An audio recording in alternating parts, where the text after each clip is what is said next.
Chers amis, j'aimerais pour une fois que vous soyez un peu fiers de vous. J'aimerais que, à la fin de cette homélie, vous vous redressiez sur votre chaise et puis vous vous regardiez ou vous laissez votre voisin vous regarder en vous disant « je suis quand même pas si mal ». L'autre jour, j'ai prêché sur la merveille de cette vie qui est la nôtre. Aujourd'hui, je voudrais que vous considériez la dignité qui est la vôtre. Vous savez, on ne parle pas à n'importe qui. Je ne m'adresse pas à n'importe qui maintenant. Je m'adresse à des hommes et des femmes qui ont été élus par Dieu, qui sont fils de Dieu, qui sont fils et filles de rois. C'est quand même pas rien ce truc-là. Et vous acceptez qu'on vous parle n'importe comment ? Alors que vous avez été baptisés, alors qu'au jour de votre baptême, vous avez reçu cette triple onction. Dans votre simple personne, vous avez concentré tout ce qu'il y a de plus grand dans tout l'Ancien Testament, à savoir l'onction des rois, l'onction des prophètes et l'onction des prêtres. C'est un même geste par lequel les prêtres, ceux qui au temple devaient conduire la prière, sacrifier et offrir à Dieu les offrandes qui étaient présentées au temple, eh bien ils recevaient cette onction sacerdotale qui leur donnait une dignité particulière dans le peuple. C'est la même onction, l'onction royale, celle que le petit David, vous savez que son père n'avait même pas pensé à présenter à Jessé au moment où Jessé lui dit qu'un de tes fils, au moment où Samuel dit à Jessé qu'un de ses fils a été choisi pour être roi. Il n'a même pas pensé à désigner David, et pourtant c'est celui-là qui a été investi de cette onction, la corne d'abondance dans laquelle l'huile de l'onction a été répandue, s'est répandue sur le petit David, et il a été tellement rempli de force qu'il a été capable à l'âge de 12 ans d'affronter le géant Goliath. Et il y a encore une onction, c'est l'onction prophétique. C'est souvent ceux qui disent « non, je ne peux pas parler parce que je bégaye », « non, je ne peux pas parler parce que je n'ai pas de connaissance », et c'est ceux-là que Dieu choisit et à qui il donne cette onction, cette huile sainte qui se répand sur eux et qui tout d'un coup saisit leur personne pour qu'ils puissent parler avec une autorité que personne d'autre n'a. Eh bien, chers amis, ces 3 onctions, vous les avez reçues au jour de votre baptême. Est-ce que vous en êtes conscients ? J'aime tellement cette étape de la liturgie du baptême, juste après la plongée dans les eaux baptismales. L'enfant ou l'adulte sort ruisselant, si on a bien fait les choses, c'est-à-dire si on a fait un vrai baptême par immersion totale. Il sort tout ruisselant. Et voilà que le prêtre va prendre plein d'huile et il va répandre de l'huile sur la tête. C'est l'onction royale, il va faire une grande couronne sur la tête de l'enfant. Et il va répandre de l'huile sur sa bouche, parce qu'il va être prophète. Et il va répandre de l'huile sur son cœur, parce qu'il va être prêtre. C'est-à-dire qu'il va refaire ce geste que vous avez fait il y a quelques instants. La croix sur le front, c'est votre autorité sacerdotale. La croix sur votre bouche, c'est votre autorité prophétique. La croix sur votre cœur, c'est votre autorité sacerdotale. Oui, parce que vous devez commander en roi et en reine votre vie. Vous devez proclamer la parole de Dieu, fort de cette autorité qui vous a été donnée. Et vous devez offrir votre cœur, votre vie tout entière en sacrifice saint pour que le monde soit transformé. Chers amis, vous êtes prêtres, prophètes et rois. En êtes-vous conscients ? Le baptisé ne peut plus ramper. Le baptisé ne peut plus raser les murs. Il y en a, on dirait, certains chrétiens, s'ils pouvaient passer derrière une affiche sans la décoller, ils le feraient bien. Les chrétiens sous-marins, chers amis. Eh bien, il y en a marre de ça. Il faut que maintenant vous soyez des chrétiens sûrs, non pas de votre force intrinsèque, mais de la dignité dont vous avez été revêtus à votre baptême. Vous êtes prêtres, prophètes et rois. Ça vous parle, ça, ou pas ? Alors, on va passer en revue un peu ça, et ça va juste nous prendre 3 quarts d'heure pour chacun des 3 points. Premier point, vous êtes prêtres. Vous êtes prêtres, c'est la deuxième lecture. Votre vie a été consacrée à Dieu. Le seul grand prêtre, c'est le Christ qui s'est offert tout entier à Dieu et qui avec lui a offert le monde. Il l'a transfiguré. Il a fait du monde quelque chose qui a été rempli de la puissance de l'Esprit Saint. Eh bien, nous sommes invités, et dans quelques instants, vous allez déposer vos vies sur l'autel, et c'est le sens de la quête. Et si vous n'avez rien à donner, si vous n'avez pas d'argent, si vous n'avez pas de carte bleue pour les paniers collectés, prenez un grand panier bien confortable et mettez-vous dedans. Et on vous déposera à l'étel. Parce que c'est le sens de la quête. C'est que vous offrez quelque chose qui vous coûte un peu parce qu'il y a beaucoup plus grand. Vous allez vous offrir vous-même pour faire avec le Christ de votre vie une éternelle offrande à la gloire du Père. Et toute la semaine, vous allez essayer d'offrir ce que vous vivez. Vous allez essayer d'offrir les réalités qui sont autour de vous, votre travail aussi humble soit-il.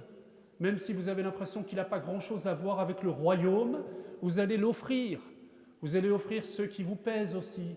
Vous allez offrir vos joies. Vous allez offrir la personne qui est à côté de vous.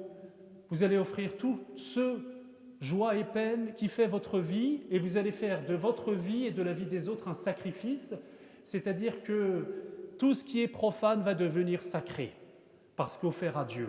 Vous êtes prêtres, frères et sœurs. Vous êtes prophètes, parce que le seul prophète, le Christ, le Verbe de Dieu fait chair, celui qui a proclamé la parole définitive de Dieu, la parole par laquelle Dieu a remporté la grande victoire, nous a dit son amour, nous a donné sa bénédiction, eh bien cette parole doit passer par vos lèvres. Alors de temps en temps, le matin, signez votre cœur en disant « Je suis prêtre ce matin, que mon cœur soit offert et ma vie soit offerte à Dieu. Je suis prophète. Seigneur, viens mettre une barrière à mes lèvres pour tout ce qui ne vient pas de toi, mais que toutes les paroles que je vais dire dans la journée témoignent de toi. Et donne-moi par-dessus tout le courage de ne pas me taire, le courage de proclamer l'Évangile, le courage de proclamer que le Christ a vaincu, cette parole d'encouragement. Et parfois le courage, c'est le redoutable privilège et la redoutable responsabilité des prophètes de dire ce qui va déplaire au monde. Vous savez, il y a les prophètes de bénédiction, il y a les prophètes aussi qui dénoncent le mal, on les appelle les Cassandres, et c'est toujours ceux qu'on va accuser.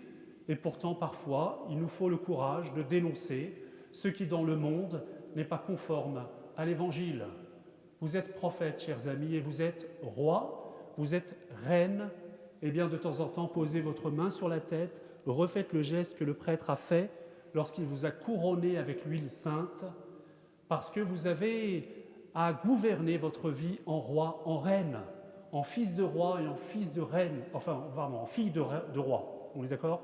Ça va ? On n'est pas perdu ? Voilà. Vous êtes fille et fille de roi. Et donc, vous devez prendre autorité. Vous avez vu avec quelle autorité le Christ parle aujourd'hui ? Les démons qui se lèvent et qui disent « Mais qu'est-ce que tu veux ? Tu veux nous perdre ? Oui, je veux vous perdre. Dégagez, tais-toi. » Désormais, c'est le règne du Christ qui va l'emporter. Jésus est venu chasser le prince de ce monde, celui qui règne depuis qu'Adam et Ève l'ont laissé rentrer dans le jardin. Eh bien, il est venu prendre autorité. Et c'est pour ça que les démons ont un peu peur quand ils le voient. Ils disent « On sait qui tu es, mais dégage, laisse-nous tranquilles. » Eh bien non, je ne suis pas là pour vous laisser tranquille. Je suis là pour que l'Esprit Saint vienne établir le règne de l'amour, le règne de Dieu, que ton règne vienne sur la terre comme au ciel, disons-nous tous les jours. Et il nous appartient chacun à notre place d'établir ce règne. C'est ce qu'on appelle la doctrine sociale de l'Église. La doctrine sociale de l'Église nous rappelle que chacun d'entre nous, nous avons une responsabilité.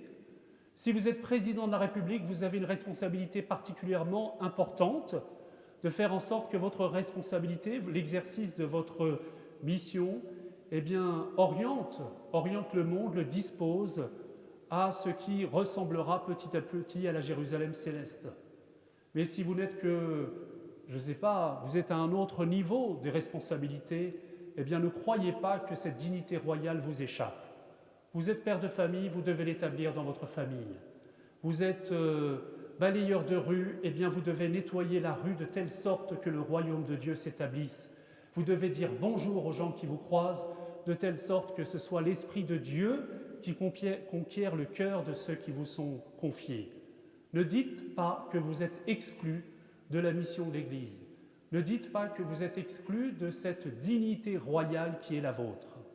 Et parfois, il faut chasser les démons. Ça s'appelle la délivrance. Parlons-en un peu. Vous savez, s'il y a un squatteur qui vient chez vous, bien normalement, vous lui dites de dégager. Mais s'il est un peu résistant, vous allez appeler les voisins. Et puis si ça ne suffit pas, vous allez appeler la police. Et si ça ne suffit pas, vous allez appeler les forces spéciales. Eh bien, il y a le même attirail dans l'Église.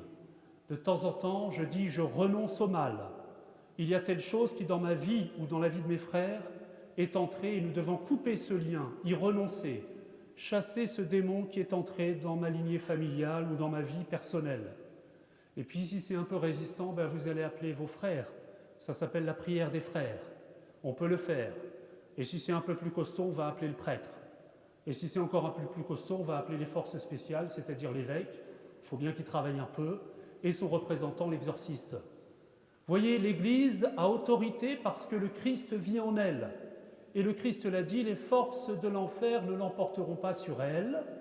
Mais encore faut-il que les chrétiens exercent cette autorité. Encore faut-il que les chrétiens arrêtent de raser les murs. Encore faut-il que les chrétiens prennent conscience de ce que saint Paul dit avec tant de beauté lorsqu'il dit « ça n'est plus moi qui vis, c'est Christ qui vit en moi. Ça n'est plus moi qui dirige ma vie, c'est le Christ roi qui est le roi de ma vie, donc je suis roi avec lui. Ça n'est plus moi qui parle, c'est la parole de Dieu qui me traverse. Ça n'est plus moi qui essaye de faire quelque chose d'intéressant de ma vie.